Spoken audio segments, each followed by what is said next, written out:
नमस्कार दोस्तों, स्वागत है आपका ज्ञान सर एजुकेशन ऐप में। यूपी ट्रिपल एससी के एग्जाम्स के, वनडे एग्जाम्स के, एसएससी एग्जाम्स के, पुलिस एग्जाम के, रेलवे एग्जाम के फ्री इनिशिएटिव आपको इसी चैनल में मिलते रहेंगे। चैनल को सब्सक्राइब जरूर कर लीजिएगा और वीडियो को लाइक और शेयर जरूर कर लीजिएगा। और हमारे ऐप ज्ञान सर एजुकेशन ऐप को गूगल प्ले स्टोर से आप इंस्टॉल जरूर कर लीजिएगा। इसमें सारे वनडे के एग्जाम्स के कोर्सेज आपको मिलेंगे बहुत ही कम दामों में। दोस्तों यूपीएसआई का जैसा कि आपने देखा नोटिफिकेशन आ चुका है। अब नोटिफिकेशन आ चुका है तो अब लोग जो छुपे हुए थे अब वो तैयारी में अब एक्टिव होंगे, है ना।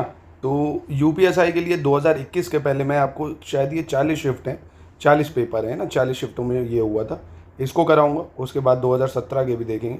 पीवाईक्यू का भी रोल बहुत ज़्यादा है। आप ये मानिए पीवाईक्यू से लगभग 30% तक सवाल आपके फंस सकते हैं, है ना। तो इनको भी करना बहुत ज़्यादा ज़रूरी है, बहुत महत्वपूर्ण है। और बाकी देखिए ज्ञान सर एजुकेशन ऐप को अगर डाउनलोड नहीं करा जाओ कर लो। 199 में पूरी यूपीएसआई की तैयारी हो जाएगी। एक्सक्लूसिव वीडियोस पड़े हुए हैं, उसमें पूरे टॉपिक वाइज आपको पढ़ाया गया है। नोट्स शानदार उसमें पूरे मिल जाएंगे। कोई बुक कहीं से करंट अफेयर्स कुछ नहीं लेनी, सब कुछ उसमें दिया गया। सिलेक्शन के लिए जितना ज़रूरी है सिर्फ उतना। और 99 रुपये में टेस्ट सीरीज़ भी दे रहे हैं, 30 टेस्ट वो भी, है ना, उसको भी लगाइए जाके। तो चलिए सबसे पहले मैं आपको जीएस का जो है हम लोग ऐसा करेंगे, पहले मैं आपको पूरे जीएस के पीवाईक्यू को ख़त्म कराऊंगा, फिर हिंदी के पीवाईक्यू करेंगे, उसके बाद मैथ्स और रीजनिंग है, ठीक है। तो ये 12 नवंबर 2021 में जो 12:30 से 2:30 पेपर हुआ था ये था। पहले देखिए कंप्यूटर बेस होता था, अब क्या हो गया, ओएमआर शीट बेस हो गया ना, ऑफलाइन होगा ओएमआर पे।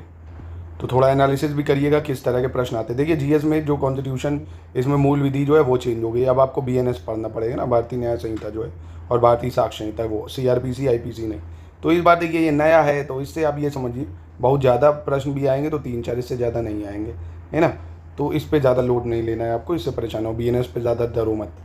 तो सबसे पहले देखिए पहला क्वेश्चन बहुत ही आसान, पॉलिटी का, बच्चों को पता होगा। राज्यसभा के सदस्य रूप में चुने जाने के लिए किसी व्यक्ति की न्यूनतम आयु पूछी थी, क्या होनी चाहिए। तो राज्यसभा में अगर किसी को चुना जाना है, सांसद बनना है, तो 30 साल उम्र होनी चाहिए। और वहीं लोकसभा में अगर सांसद बनना है किसी को तो 25 साल उम्र होनी चाहिए। विधानसभा में अगर विधायक बनना है तो भी 25 साल, और विधान परिषद का विधायक बनना है तो 30 साल। चलो ठीक। अगर मैं पूछूं पंचायत में आपको पंचायत का जो ग्राम प्रधान वगैरह बनना है तो मिनिमम उम्र 21 साल होनी चाहिए। म्यूनसिपैलिटी यानी नगर पालिकाओं में आपको पार्षद बनना है तो मिनिमम 21 साल होनी चाहिए, ठीक है। ये सब पूछ सकता है आपसे। हाँ, प्रेसिडेंट बनना है, वाइस प्रेसिडेंट बनना है तो उम्र कितनी होनी चाहिए। तो प्रेसिडेंट या राष्ट्रपति बनने के लिए मिनिमम 35 साल, वाइस प्रेसिडेंट बनने के लिए भी मिनिमम 35 साल, ठीक है। इसके बाद कह रहे हैं कंप्यूटर शब्दावली में 1 गीगाबाइट किसके बराबर होता है भैया। और ये मतलब फिक्स सवाल, ये हर बार ये पूछा ही पूछा जाता है। आरओ में भी देखा होगा आपने, मतलब जहाँ भी कंप्यूटर आती ना ये कॉमन सवाल है। तो पहली चीज़ एक समझ लो, आप यूज़ भी करते हो 1 GB जो आप डाटा यूज़ करते हो उसमें 1024 MB होते हैं। क्या होते हैं, 1024 MB होते हैं, ठीक, 1 गीगाबाइट में। और उसके बाद 1 MB की बात करें 1 मेगाबाइट में, तो 1 मेगाबाइट में 1024 KB कर दो भाई, KB कर दो। 1 KB अगर पूछ ले आपसे तो फिर 1024 लगा दो। अब इसमें यहाँ क्या कर दोगे, 1024 बाइट कर दो, बाइट। अब फिर अच्छा कहेगा बहुत ज़्यादा जानकारी रखते हो, चलो 1 बाइट बताओ किसके बराबर होती है। तो 1 बाइट पूछ लेगा तो 1 बाइट 8 बिट्स के बराबर हो जाएगी। 1 बाइट किसके बराबर, 8 बिट्स, है ना। तो 1 GB में 1024 MB, 1 MB में 1024 KB, 1 KB में 1024 बाइट, और 1 बाइट में 8 बिट्स, है ना। इसको याद कर लो, एक सवाल निश्चित ही है, हर बार मिल ही जाता है ना। चलो अब इसके बाद ये थोड़ा सा रीजनिंग बेस्ड सवाल पूछा गया था।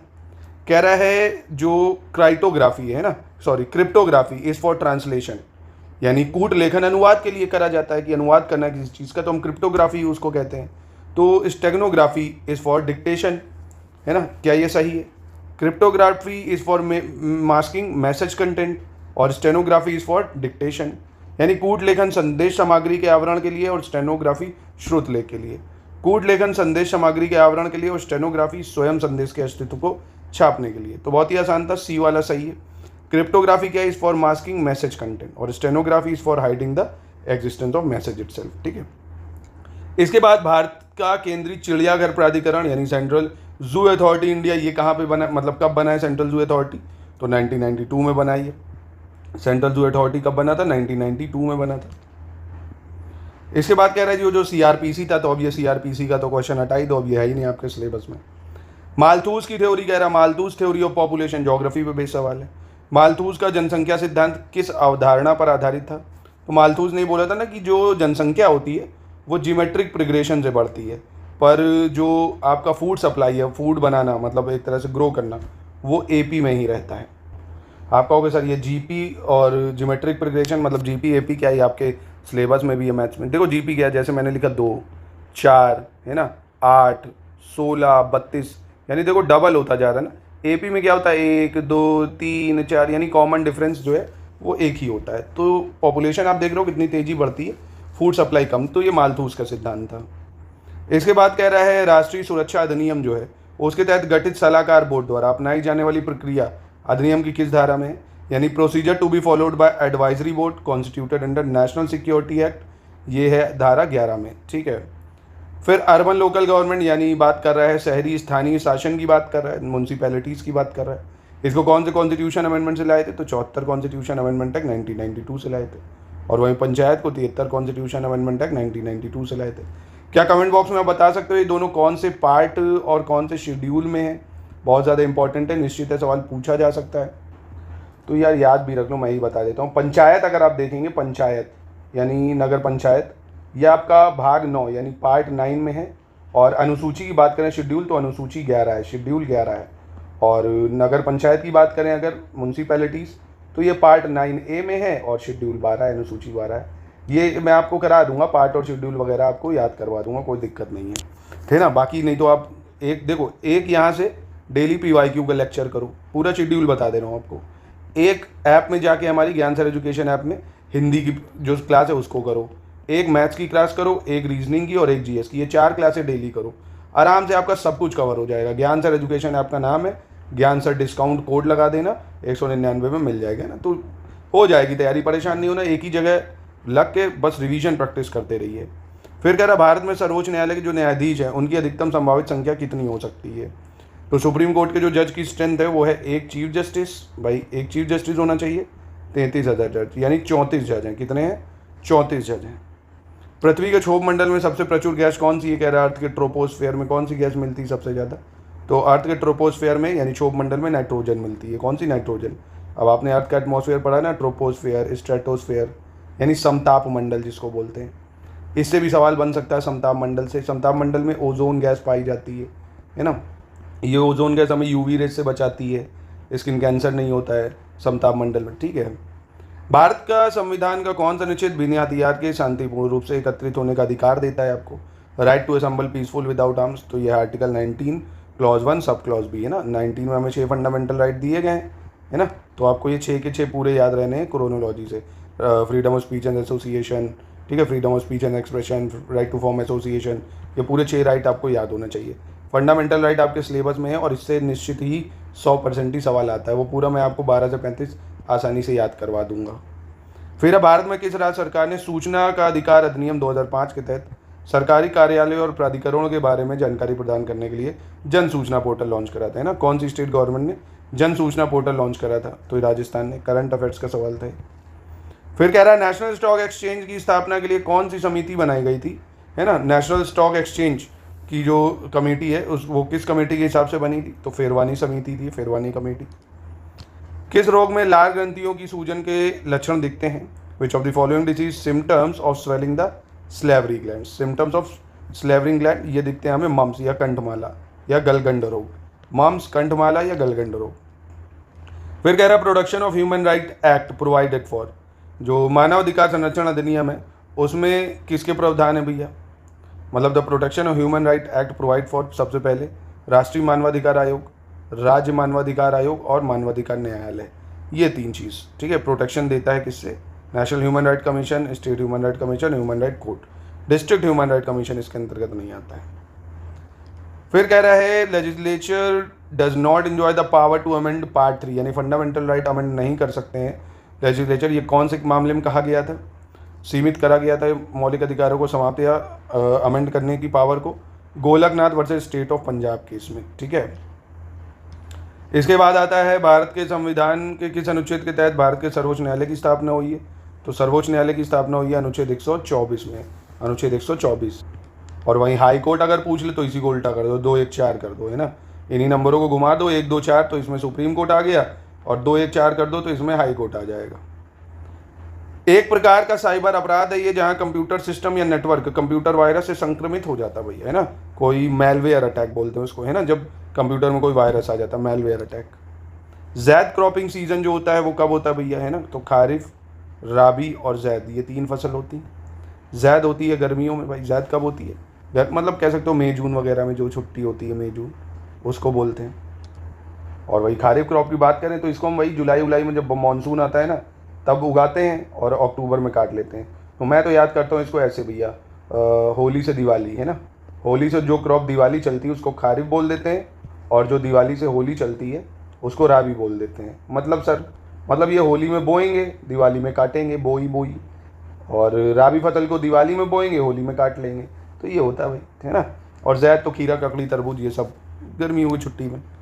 आय के 5 मदों के तहत दी आय को जोड़ने के बाद प्राप्त राशि को क्या कहा जाता है, the amount arrived after adding income under 5 heads of income, तो उसको बोल देते हैं ग्रॉस टोटल इनकम। क्या बोल देते हैं, ग्रॉस टोटल इनकम, या सकल कुल आय।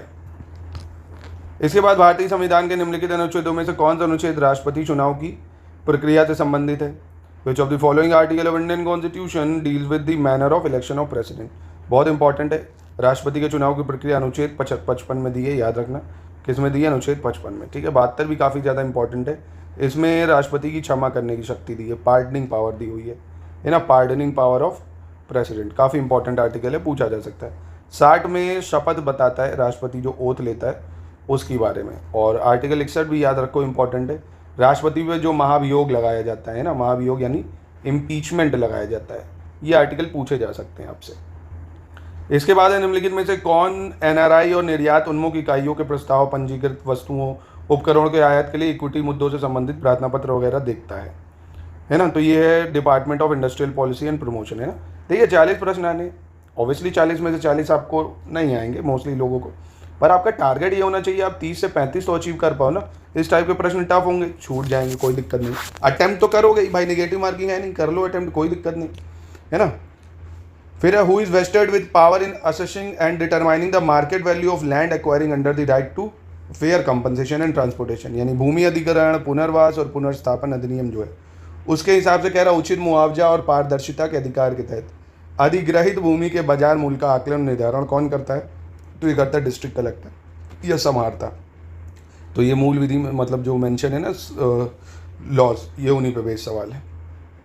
उत्तर प्रदेश का लोक नृत्य, अब यूपी जीके का सवाल देखिए, तो चारकुला जो है ये यूपी का लोक नृत्य है, चारकुला, तो यूपी जीके, ये सब टॉपिक वाइज उसमें पढ़ाया गया ज्ञान सर एजुकेशन ऐप में, आपको मजा आएगा पढ़ के। South Asia women in energy platform launch by, current affairs का सवाल है ना, तो ये तो मतलब नहीं बना इसका। 6 से 14 वर्ष की आयु के सभी बच्चों को निःशुल्क और अनिवार्य शिक्षा का मौलिक अधिकार, ये भारत के संविधान में कब जोड़ा गया था, तो देखो अनुच्छेद 21A में भी है ये, और ये फंडामेंटल ड्यूटी भी 11वीं है। इसको 6 से 14 साल के बच्चों को जोड़ा गया था 86 कॉन्स्टिट्यूशन अमेंडमेंट एक्ट 2002 से, है ना, याद रखना इसको। उत्तर प्रदेश पुनर्गठित अधिनियम ये आया था 2000 में ना, जब उत्तर प्रदेश से उत्तराखंड अलग हुआ था। भारतीय संविधान का निम्नलिखित में से कौन सा अनुच्छेद राष्ट्रीय आपातकाल से संबंधित है, नेशनल इमरजेंसी से संबंधित कौन सा आर्टिकल है, तो आर्टिकल 352 है भाई, नेशनल इमरजेंसी से। 356 में प्रेसिडेंट रूल दिया, राष्ट्रपति शासन, और वहीं 360 की बात करें, 360 में फाइनेंशियल इमरजेंसी यानी वित्तीय आपातकाल दिया हुआ है, ठीक है। निम्नलिखित में से किसे राज्य मानवाधिकार आयोग के अध्यक्ष या किसी अन्य सदस्य को हटाने का अधिकार है ना, who has the power to remove chairperson and any member of state human right commission, तो ये प्रेसिडेंट कर सकता है, ठीक है। तो आसान लेवल के प्रश्न जीएस के, तो बहुत ही ज़्यादा। भारतीय क्रांतिकारियों द्वारा गदर विद्रोह पार्टी की स्थापना कब हुई भाई, गदर पार्टी, तो यूएसए में गदर पार्टी बनी थी आई गेस 1913 के आसपास। गदर पार्टी लाला हरदयाल सिंह, सोवन सिंह बाकना, इन लोगों ने मिलकर बनाई थी। फिर कह रहा tehsildar is vested with power to, यानी तहसीलदार के पास कौन कौन सी शक्तियाँ होती हैं, संबंधित गांव की अडंगल पहानी प्रविष्टियों को सत्यापित करना और जांचना, यानी verify and check adangal pahani entire of the concern village, और स्थानीय तौर पर जानकारी हासिल करने की क्या फसलें अडंगल पानी के अनुसार उगाई गई हैं, अनाधिकृत अतिक्रमण और सरकारी जल के अनियमित उपयोग के सभी मामलों का निरीक्षण करना। तो यहाँ पे तीनों ही ठीक है ये, ठीक है। सक्रिय ज्वालामुखी की मौजूदगी के कारण रिंग ऑफ फायर, जो देखो कितना आसान है, रिंग ऑफ फायर कहाँ पे भाई, तो पैसिफिक रिंग ऑफ फायर आप पढ़ते हो ना, पैसिफिक रिंग ऑफ फायर, तो प्रशांत महासागर में। गोलाकार दर्पण की परावर्तक सतह के केंद्र को क्या कहते हैं, जो स्फेरिकल मिरर होती है उसके रिफ्लेक्टिंग सरफेस को क्या कहा जाता है, तो उसको पोल कहते हैं। क्या कहते हैं, पोल कहते हैं, पोल। जैविक हथियारों पर समझौता जो कन्वेंशन है किस वर्ष लागू हुआ था, कन्वेंशन ऑन बायोलॉजिकल वेपन, तो 1995 में ये लागू हुआ था। राज्य लोक सेवा आयोग के अध्यक्ष और अन्य सदस्यों की नियुक्ति कौन करेगा? स्टेट पब्लिक सर्विस कमीशन की। तो स्टेट पब्लिक सर्विस कमीशन के चेयरमैन और जो सदस्य उनको अपॉइंट गवर्नर करेगा, ना कि प्रेसिडेंट। ठीक है। हरिहर और भूका भाइयों ने विजयनगर साम्राज्य की स्थापना कब की थी भाई? तो 1336 में करी थी हरिहर और भूका ने विजयनगर साम्राज्य की स्थापना। इस बार हो सकता है घुमा के पूछ ले कि विजयनगर साम्राज्य की स्थापना कब हुई? 1336 में। ये तो दे देगा आपको, पूछ लेगा किसने की, तो हरिहर और भूका भाइयों ने।